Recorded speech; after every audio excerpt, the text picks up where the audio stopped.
The last time Ethan saw his wife, she was standing in the doorway of their penthouse, bathed in the soft morning light, a gentle smile on her face.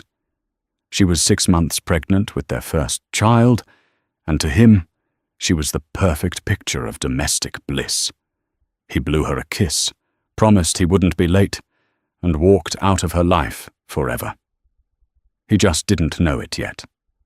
What he would discover over the next 9 months would not only shatter his world, but redefine the very meaning of power, love, and loss. This is the story of how a woman disappeared to find herself, and how a man had to lose everything to finally see the truth. Before we begin, take a moment and comment your city below. It's always fascinating to see where everyone is tuning in from around the world. Now let's dive in. The late afternoon sun was a river of liquid gold, pouring through the floor-to-ceiling windows of the penthouse Ava called home. It glinted off the chrome legs of the minimalist Italian sofa, warmed the polished marble floors, and cast long, dancing shadows that stretched from the abstract sculptures to the state-of-the-art kitchen. At 28, Ava was living a life most people only saw in magazines. She was the beautiful, 6 months pregnant wife of Ethan Vance, a charismatic real estate mogul whose ambition was as vast as the city skyline visible from their balcony. Their life was a carefully curated collection of perfect moments. Weekend trips to Napa on a whim, surprise diamond earrings left on her pillow, romantic dinners at restaurants where the wait list was a year long. Ethan was a master of the grand gesture, a man who knew how to build an empire and, seemingly, a perfect marriage. Ava had once believed in that perfection with every fiber of her being. She had fallen for his sharp intelligence, his disarming smile, and the way he made her feel like the only person in a crowded room. He was her anchor, her partner, her future. But lately, the anchor had felt adrift. A subtle, almost imperceptible shift had occurred in the architecture of their relationship. The foundation felt less stable. Ethan's schedule, once predictable, had become a chaotic mess of late-night meetings that stretched into the early morning and last-minute business trips he only mentioned as he was packing his bag. The easy affection that had once defined them, the casual touches, the whispered inside jokes, had been replaced by a polite, almost formal distance. When he did look at her, his eyes seemed to see through her, his mind already on the next deal, the next conquest. Ava tried to rationalize it. It was the stress of a new acquisition, she told herself. It was the pressure of maintaining his empire. Or maybe, just maybe, it was her.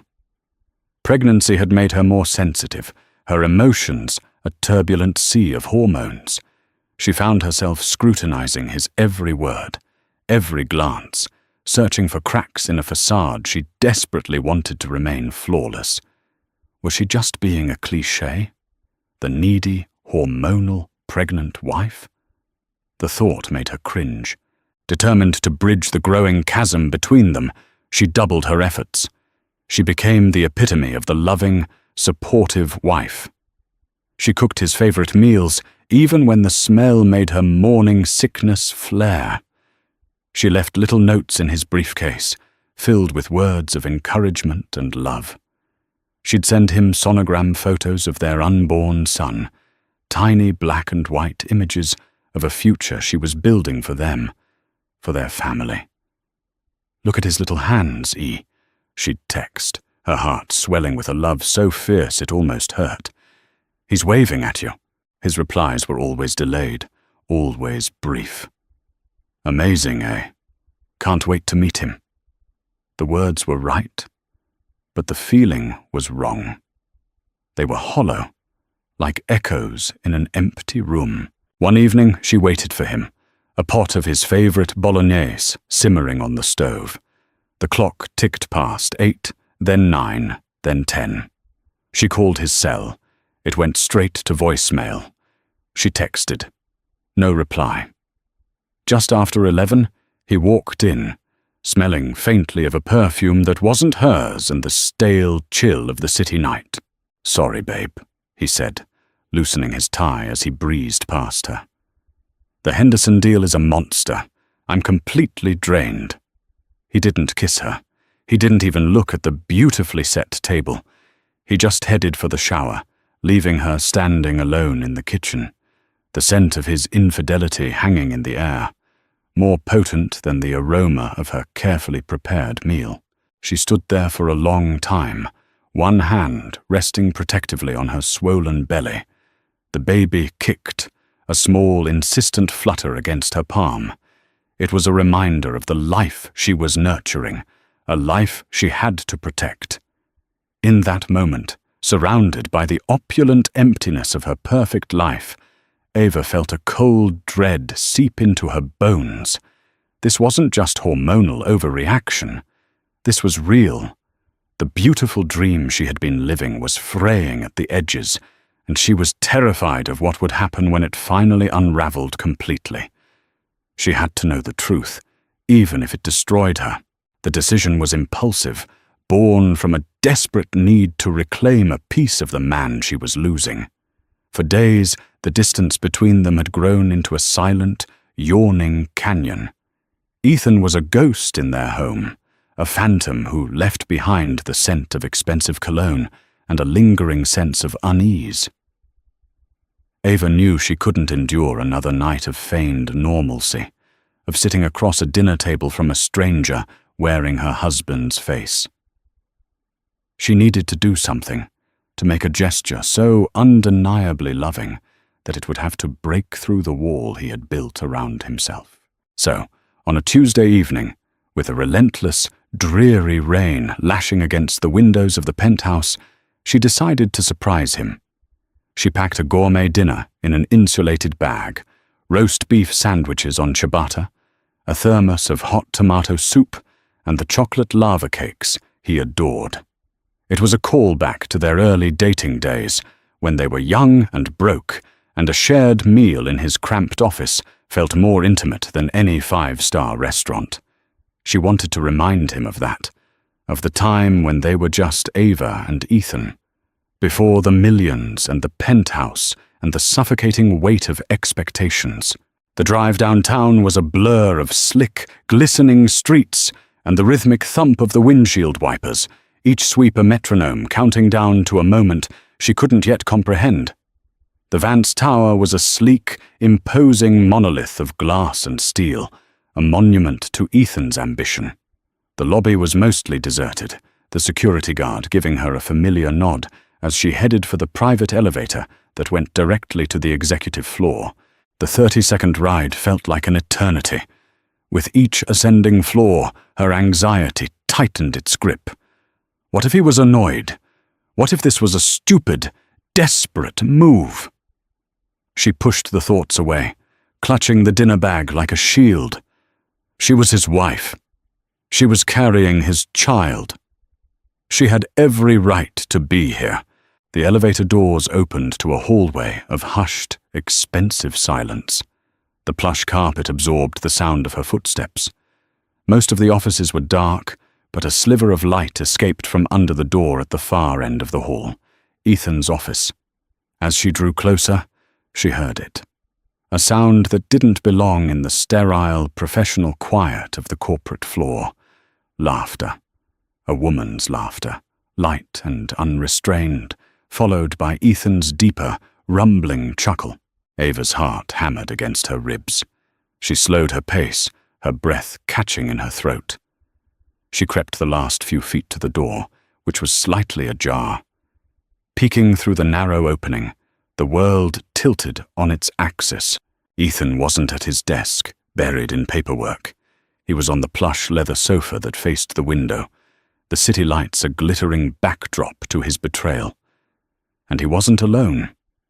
A woman with sleek, dark hair and a form-fitting red dress was curled up beside him, her head resting on his shoulder.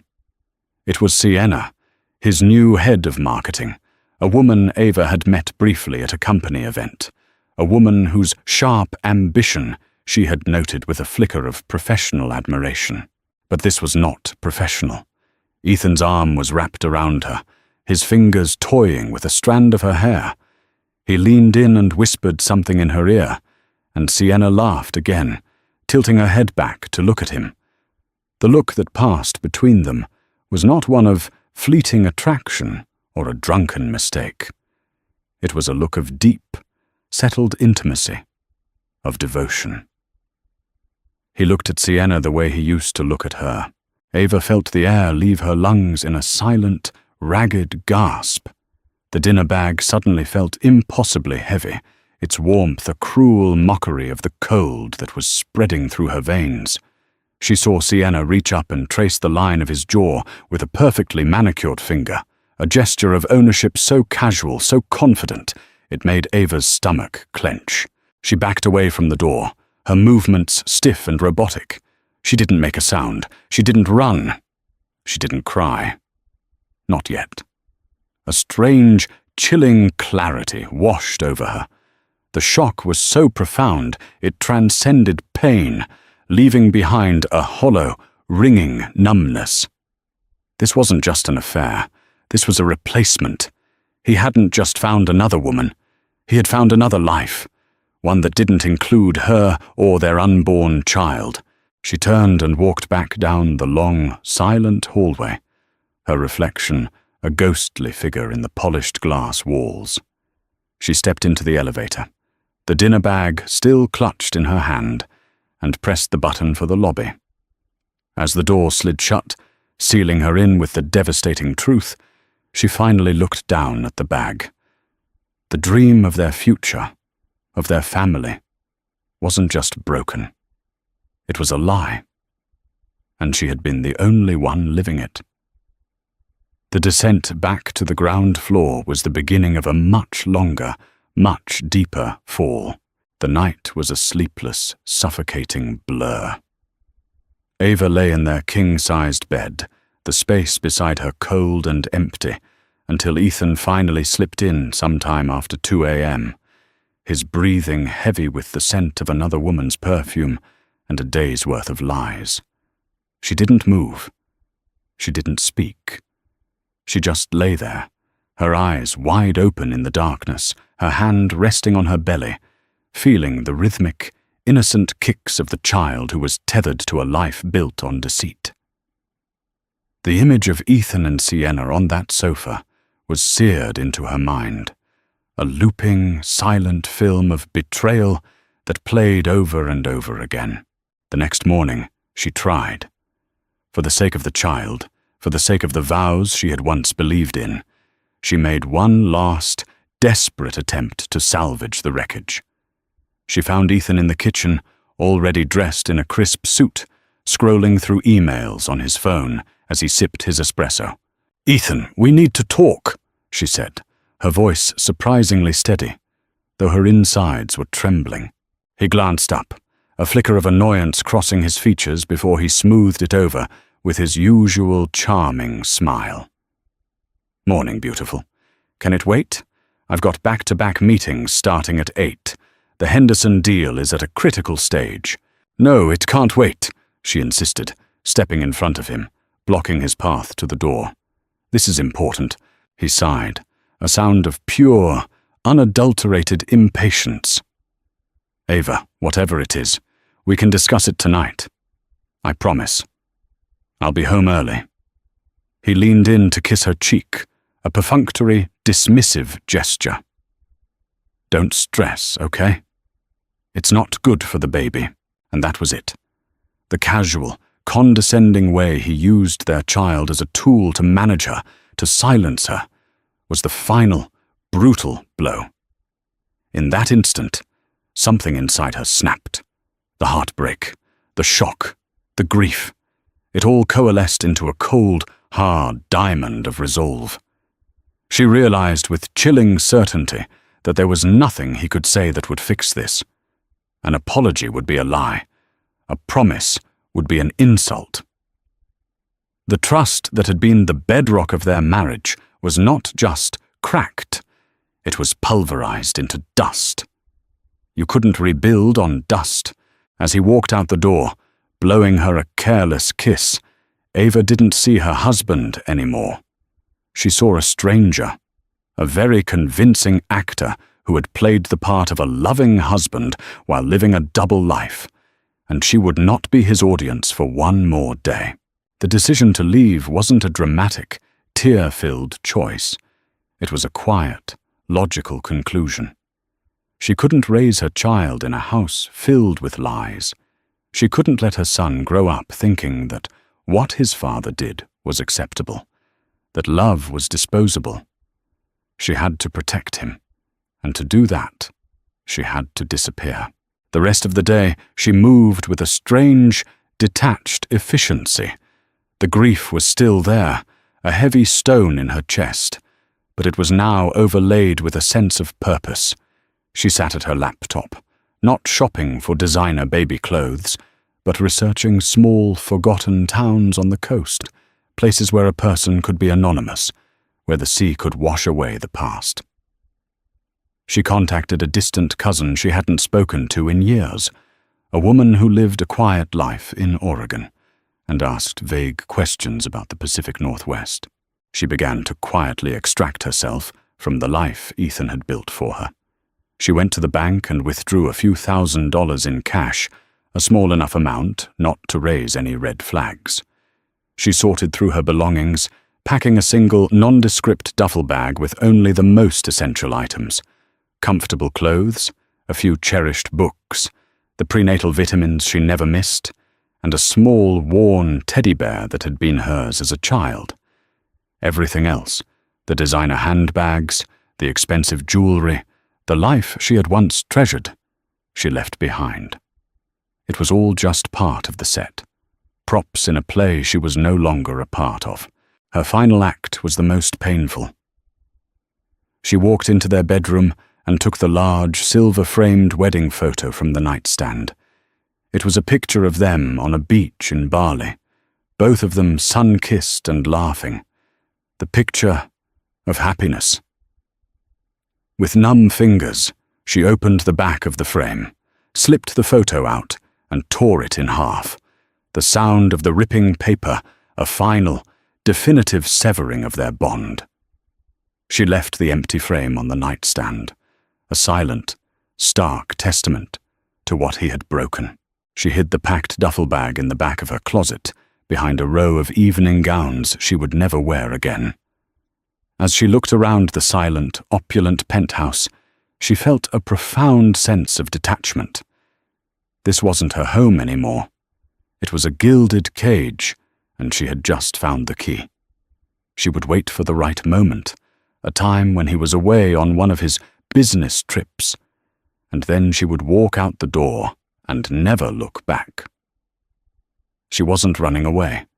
She was running toward a future she would build herself, for herself and for her son, a future built on truth, not lies.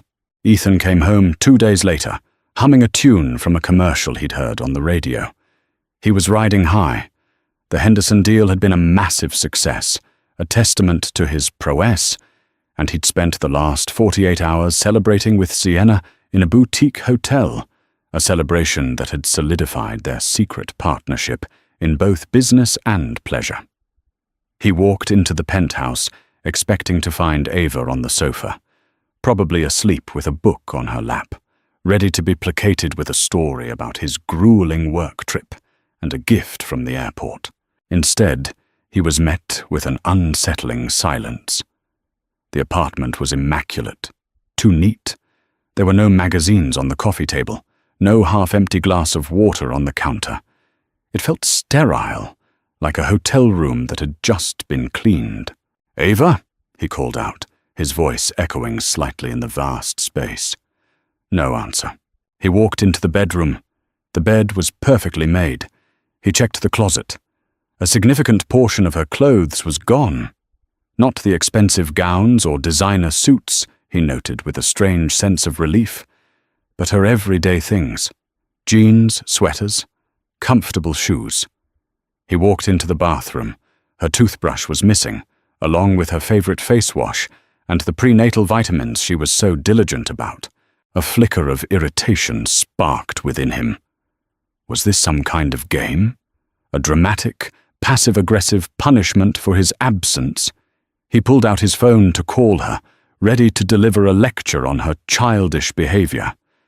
That's when he saw it, sitting on her nightstand, her phone. And beside it, the empty silver frame, its glass staring up at him like a blind eye. A cold knot of dread began to form in his stomach. This wasn't a game. Ava would never leave her phone behind. It was her lifeline, her connection to her family, her doctor, the world. He frantically called her mother, her sister, her two closest friends. Each conversation was the same. No one had seen her. No one had heard from her. The last anyone had spoken to her was 3 days ago, and she had sounded, in their words, a little down, but fine. Panic, real and raw, finally set in.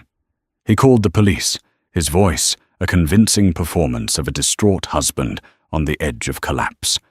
The officers who arrived were professional, but detached, their questions sharp and probing. Had they argued? Were there any financial problems? Was she unhappy? Ethan played his part to perfection, painting a picture of a blissful marriage and a deeply loved, if emotionally fragile, pregnant wife. The next day, the story broke. Pregnant wife of millionaire Ethan Vance vanishes without a trace. Ava's smiling face was plastered across news websites and television screens. The media descended like vultures, their cameras and microphones, a constant presence outside the Vance Tower. Ethan, guided by a team of high-priced public relations experts, embraced the role of the grieving husband. He gave tearful press conferences, his voice cracking as he pleaded for any information, for his beloved Ava to come home. He announced a $100,000 reward, a figure designed to signal desperation and immense wealth. The public ate it up. Sympathy poured in from all corners. He was the tragic hero, the powerful man brought to his knees by a cruel twist of fate. Privately, however, the narrative was very different. In the stolen moments he had with Sienna, his public grief morphed into a bitter, resentful anger. "She's doing this to punish me," he seethed during a hushed phone call. "She must have found out. This is her way of destroying me, of making me look like the bad guy." Sienna, for her part, tried to be supportive, but a seed of resentment was beginning to take root. She had signed up to be the mistress of a powerful, charismatic man, a position that came with glamour and excitement. She had not signed up for this. Ava's ghostly presence was everywhere. She was in the sympathetic looks from strangers, in the hushed whispers of Ethan's colleagues, in the very air of the penthouse that still felt like it belonged to another woman. Ava, in her absence, had become a martyr, a saint, and Sienna was, by default, the villain of a story she couldn't control. Ethan's public pleas grew more desperate, his performance more polished. He sat for a prime-time interview, dabbing at his dry eyes as he looked directly into the camera. "Ava, my love, if you can see this, please just let us know you're safe. I can't live without you. Our son needs his mother. I need you." But as the days turned into weeks, and the weeks into a month, the investigation stalled. There were no leads, no sightings, no activity on her bank accounts or credit cards. It was as if Ava had simply stepped out of her life and dissolved into thin air. Ethan's public facade began to crack under the strain of his own lies, the chasm between his private fury and his public sorrow widening into an unsustainable gulf. He was the worried husband to the world, but in the dead of night, staring at the empty space beside him in bed, he was just a man haunted by the ghost of a woman he had fatally underestimated. While Ethan Vance was performing for the cameras in New York City, Ava was 3,000 miles away, breathing in the salty, damp air of the Pacific Northwest. She had become Claire, a name she'd plucked from a novel she loved. The town she had chosen was a tiny, forgotten dot on the Oregon coast named Port Blossom. It was a place of weathered seaside cottages, a single main street with a grocery store and a diner, and a rugged, wind-swept beach where the relentless grey waves of the Pacific crashed against volcanic rock formations. It was the perfect place to be invisible. Her new home was a small, cedar-shingled cottage perched on a bluff overlooking the ocean. It was old and creaked in the wind, and the scent of salt and damp wood was permanently etched into its walls. After the sterile, modern opulence of the penthouse, the cottage felt wonderfully, groundingly real. She paid the first 6 months' rent in cash to an elderly landlord who seemed more interested in her promise to tend the small garden than in her lack of references. Life as Claire was simple, quiet, and anonymous. She was the polite, solitary newcomer who kept to herself. She bought her groceries on Tuesdays, smiled at the cashier, and returned to her cottage. Her days fell into a gentle, healing rhythm. She would wake with the sun, make a simple breakfast, and then spend hours walking on the beach, the cold sand sinking under her feet. She watched the fishermen mend their nets, and the seabirds dive for their prey. The vast, churning expanse of the ocean made her own problems feel small, manageable. The constant roar of the waves was a soothing balm to her fractured soul, washing away the noise and deceit of her old life. To support herself, she fell back on her skills as a graphic designer, a career she had put on hold to become Mrs. Ethan Vance. She found freelance work online through platforms that allowed her to work for clients across the globe, receiving payments through a secure, untraceable system. Her work was her connection to the outside world, but it was a connection on her own terms, filtered through the safety of a screen and a pseudonym. She meticulously avoided creating any official records. She didn't get a driver's license. She didn't register to vote. Most importantly, she avoided doctors. She knew it was a risk, but the fear of being found was greater than her fear of the unknown. She bought books on midwifery and natural childbirth, devouring information, preparing herself for the monumental task ahead. She was a good student, diligent and focused. She learned about breathing techniques, labor positions, and how to handle potential complications. Her pregnancy became her private, sacred journey, a partnership between just her and her unborn child. In the evenings, she would sit by the window, watching the sunset paint the sky in hues of lavender and rose, and she would write. She filled journals with letters to her son, telling him not of the father who had betrayed them, but of the life she dreamed for him. A life of honesty, resilience, and quiet strength. She wrote about the courage it takes to walk away from something that is broken, and the strength it takes to build something new from the wreckage. I want you to know the sound of the ocean, my love, she wrote one night, her hand resting on her belly, which was now large and taut. I want you to know that your world is not defined by glass towers and empty promises, but by the tides and the stars and the goodness of your own heart. You are my fresh start. You are my brave new world. The months passed. Her belly grew, and so did her confidence. She was no longer Ava Vance, the millionaire's wife. She was Claire, a woman standing on her own 2 feet, supported not by a man's wealth, but by her own ingenuity and resolve. Her labor began on a wild, stormy night in late winter. The wind howled around the little cottage, and the rain beat against the windows in furious, horizontal sheets. The power went out, plunging her into darkness, lit only by a handful of candles she had prepared. She was alone, terrified, but also strangely empowered. As the storm raged outside, a different kind of storm raged within her. It was primal, painful, and utterly transformative.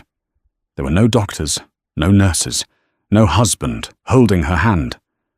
There was only her body's ancient wisdom, and the fierce, protective love for the child she was about to meet. In the pre-dawn hours, as the storm finally began to subside, her son was born.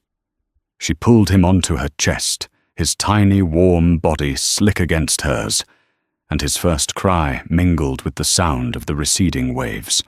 She looked down at his perfect, scrunched-up face, and tears of exhaustion, relief, and overwhelming love streamed down her face.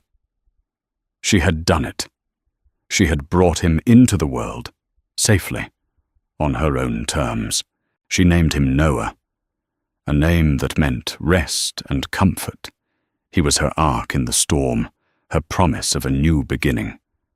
Cradling him in her arms in the quiet, candle-lit cottage, with the ocean as their witness, Ava felt a profound sense of peace.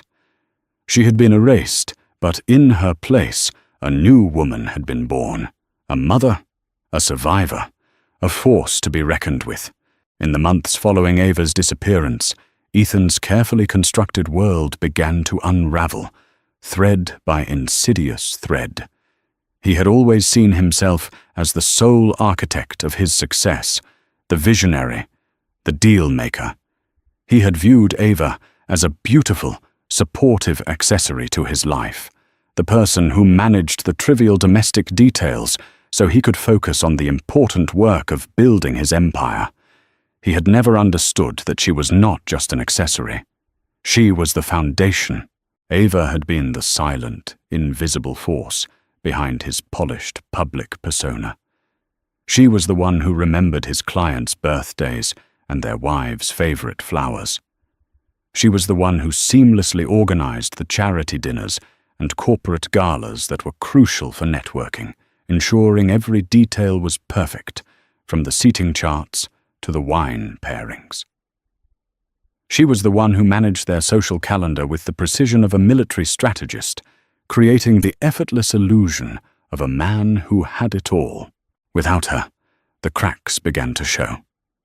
He missed important meetings because he'd forgotten to check the shared calendar she used to manage. He offended a potential investor by forgetting his name, a detail Ava would have drilled into him before the event.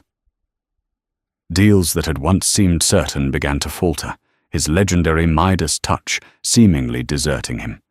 His colleagues and rivals started to whisper.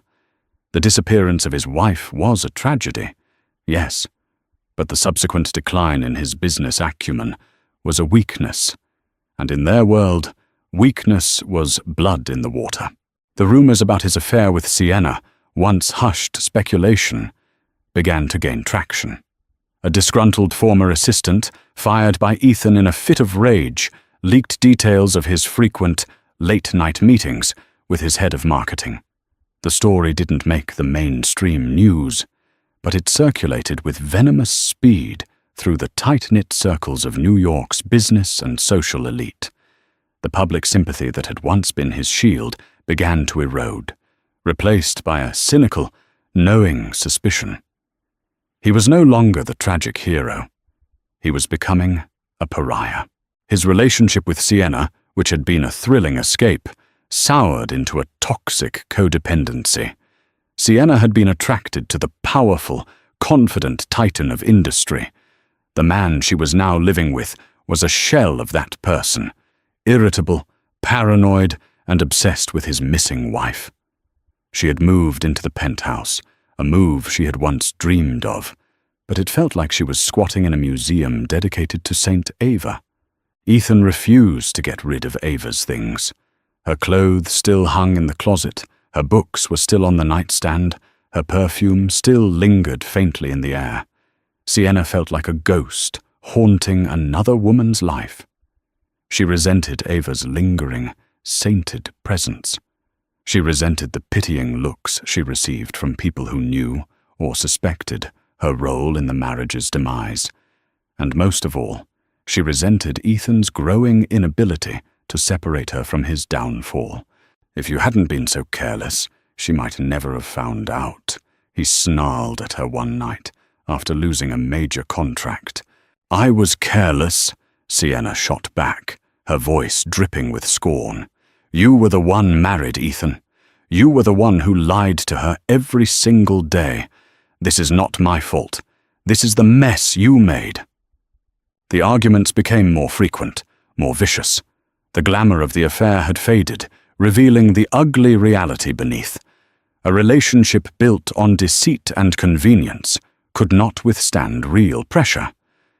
Sienna began to see Ethan not as a powerful protector, but as a weak man flailing in the wreckage of his own making.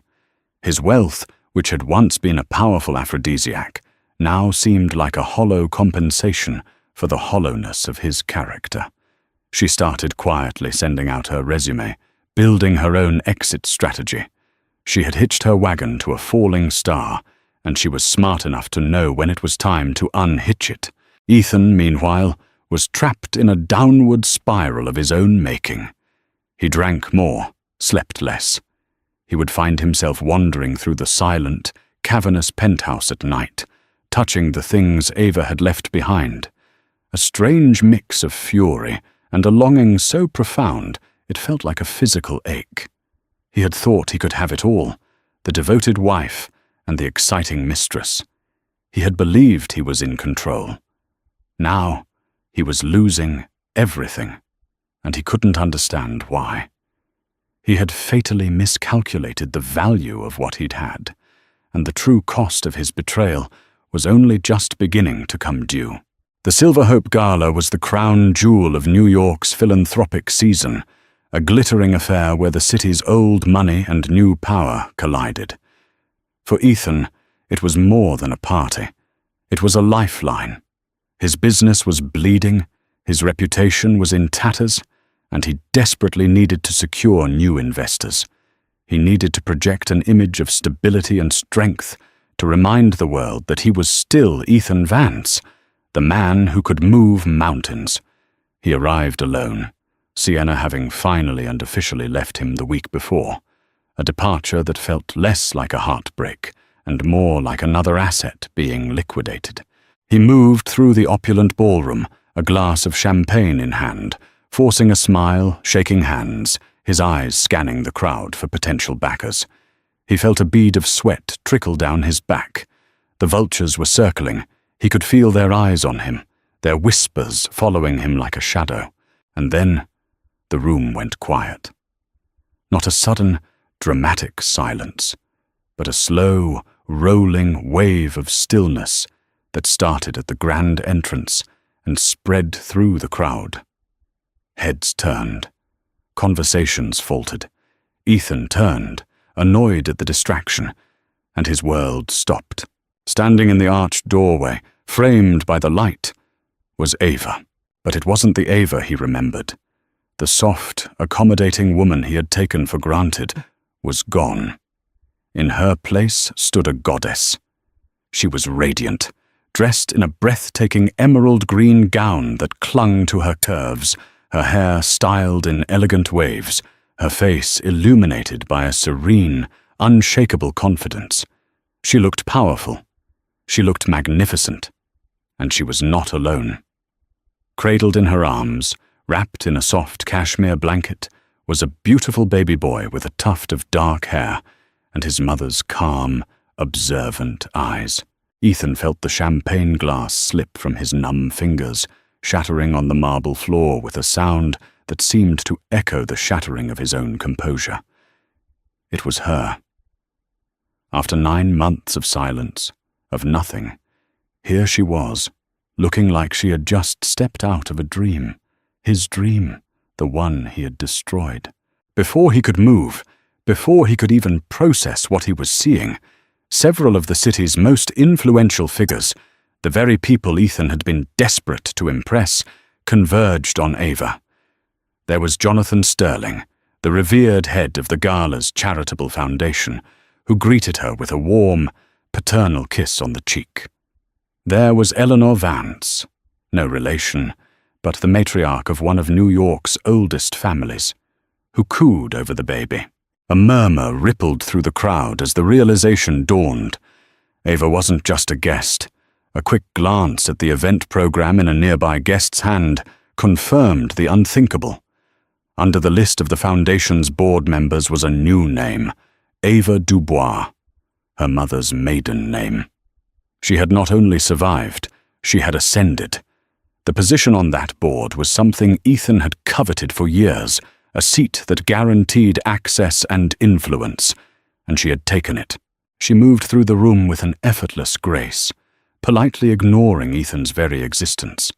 She laughed with a tech billionaire, discussed policy with a senator, and charmed everyone she met. She was not the victim. She was the victor. Finally, Ethan managed to corner her near a secluded terrace. "Ava," he breathed, his voice hoarse. "What is this? Where have you been?" She turned to him, her expression not of anger or pain, but of cool, detached assessment. She adjusted Noah in her arms. "I've been building a life, Ethan. A real one." "A life? You disappeared. We all thought you were. You thought I was what? A victim? Helpless?" She finished for him, a small, knowing smile playing on her lips. "You thought I couldn't survive without you. That was always your biggest mistake. You never actually saw me. I want to see my son," he said, his eyes fixed on the baby. "His name is Noah," she said, her voice firm, protective. "And no, you don't get to. Not like this. I left to protect him from a world of lies and betrayal. I will not bring him back into it." From across the room, Sienna, who had come to the gala with a new, older and more stable benefactor, watched the exchange. She saw the power dynamic, clear as day. She saw the way people flocked to Ava, the genuine respect and admiration in their eyes. She saw the way Ethan looked at his wife, defeated, desperate, utterly powerless. In that moment, Sienna knew with absolute certainty that she had made the right choice in leaving him. He hadn't just lost his wife. He had lost the source of his power. He was a hollow man, and Ava was the one who had finally exposed him. Ethan reached out, as if to touch Noah's cheek, but Ava took a step back, her eyes like chips of ice. "Don't," she said, her voice low but carrying the weight of an iron command. "You have no right. You gave up that right 9 months ago on a leather sofa in your office." She turned her back on him, leaving him standing alone on the terrace, the sounds of the party, of her success, washing over him. He was the ghost now, invisible in a room where his wife was the brilliant, burning sun. The Silver Hope Gala was not an end. It was a declaration. In the weeks that followed, Ethan's desperate attempts to contact Ava were met with a wall of impenetrable silence. His calls were routed through her assistant, a briskly efficient woman who informed him that Ms. Dubois' schedule was full. His emails went unanswered. The legal papers that arrived at his office were not for a messy, emotional divorce, but for a meticulously prepared child support and custody agreement drafted by one of the city's top family law attorneys. The terms were non-negotiable. He would provide financial support, and in return, he would be granted supervised visitation twice a month at a neutral location, pending the completion of a court-mandated anger management and co-parenting course. There was no room for argument. It was a business deal, and she held all the cards. Ava, or rather, Ms. Dubois, had played her hand with masterful precision. The story of her return was even more compelling than the story of her disappearance. She gave one, and only one, exclusive interview to a respected journalist. She didn't sling mud or revel in the sordid details of Ethan's affair. Instead, she spoke with eloquence and passion about the systemic challenges facing women and children in crisis. She announced that she was leveraging her position on the board and her personal story to launch a new initiative through the Silver Hope Foundation, the Haven Project. It would establish a network of safe houses and resource centers for women who needed to escape abusive or untenable situations, providing them with legal aid, financial counseling, and the tools to build a new, independent life. She had turned her pain into a platform, her personal tragedy into a public mission. She was no longer defined by her relationship with Ethan Vance. She was defined by her work, her resilience, and her commitment to helping others. The public, and more importantly, the city's philanthropic elite, were captivated. Donations poured into the Haven Project. Ava became a celebrated, respected figure, a symbol of strength and grace. While her public life in New York was one of influence and purpose, her private life remained anchored in the quiet simplicity she had found in Port Blossom. She kept the seaside cottage, flying back and forth on a private jet service, a luxury afforded by the very child support payments Ethan was forced to make. The cottage was her sanctuary, the place where she was not Miss Dubois, the formidable board member, but simply Mama. She and Noah would spend weeks at a time there, away from the noise and ambition of the city. Their days were filled with the simple, profound joys she had dreamed of for him. They walked on the beach, collecting shells and watching the sandpipers skitter along the shoreline. She read him stories not from fairy tales about princes and princesses, but from books about brave explorers, brilliant scientists, and courageous artists. She raised him with the sound of the ocean as his lullaby and the lessons of self-reliance and courage as his foundation. She taught him that strength wasn't about how much you had, but about how much you could overcome. She taught him that a home wasn't defined by the size of its rooms, but by the amount of love and truth within its walls.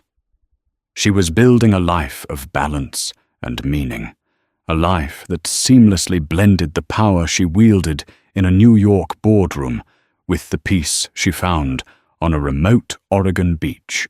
One evening, as she sat on the porch of her cottage, watching Noah take his first wobbly steps on the soft grass, her phone buzzed.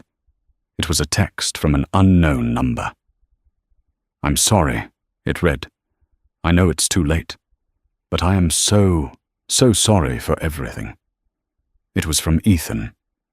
She read the message, took a deep breath of the salty air, and then deleted it without replying. She had no space for his apology.